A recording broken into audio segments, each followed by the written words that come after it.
Ernakulam കളമശ്ശേരിയിൽ road അടച്ചുകെട്ടിയതിനെതിരെ കൗൺസിലർമാർ അവിടെ പ്രതിഷേധിക്കുകയാണ്.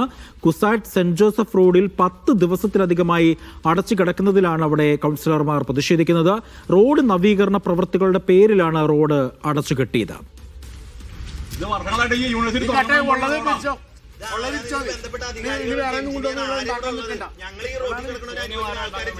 നിതിൻ സേവ്യറുണ്ട് വിവരങ്ങൾ നൽകാനായി. നിതിൻ, കഴിഞ്ഞ 10 ദിവസമായി ആ പ്രദേശത്തുള്ളവർ വലിയ ദുരിതമായിരിക്കും അനുഭവിക്കുന്നത്.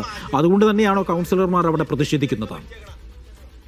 തീർച്ചയായിരിക്കും. കഴിഞ്ഞ 10 ദിവസമായിട്ട് ഈ കുസാറ്റ് സെന്റ് ജോസഫ് റോഡ് അടച്ചു കിടക്കുകയാണ്. ഈ റോഡ് നവീകരണ പ്രവർത്തനങ്ങളുടെ പേരിലാണ് ഇത്തരത്തിൽ കുസാറ്റ് അധികൃതർ തന്നെയാണ് ഈ റോഡിന്റെ നവീകരണ പ്രവർത്തനങ്ങൾ നടത്തുന്നത്. അപ്പോൾ ഈ കട്ട വിരിക്കുന്നതിന്റെ ഭാഗമായി 10 ദിവസമായി അടഞ്ഞു കിടക്കുകയാണ്. അപ്പോൾ യാത്രക്കാർക്ക് അതുവഴി പോകാൻ അല്ലെങ്കിൽ അവിടെയുള്ള പ്രദേശവാസികൾ വലിയ ബുദ്ധിമുട്ട് അനുഭവിക്കുന്നുണ്ട്. പക്ഷെ ഇപ്പോ ഈ കട്ട വിരിച്ച ശേഷം ഇപ്പോൾ അവിടെ ഒരു പ്രശ്നം എന്നത് അത് ഈ ക്വാളിറ്റി കുറഞ്ഞ കട്ടകളാണ് വിരിച്ചതെന്നും അതുകൊണ്ട് ഇപ്പോൾ നടത്തിയിരിക്കുന്ന പണി മാറ്റി പുതിയ കട്ടകൾ വിരിക്കേണ്ടതുണ്ടെന്നുമാണ് കുസാറ്റ് ഇപ്പോൾ പറയുന്നത്. അപ്പോൾ വീണ്ടും ഇനി 10 അതിലധികമോ ദിവസമോ ഇത്തരത്തിൽ റോഡ് കെട്ടിയടച്ചിടേണ്ടി വരും. അതിനെതിരെയാണ് ഇപ്പോൾ വലിയ പ്രതിഷേധം അവിടെ നടക്കുന്നത്. കളമശ്ശേരി കുസാറ്റ് ഭാഗത്തുള്ള UDF കൗൺസിലർമാരാണ് അവിടെ ഇത്തരത്തിൽ ഒരു പ്രതിഷേധവുമായി ഇങ്ങോട്ടേക്ക് എത്തിയിട്ടുള്ളത്. അജി.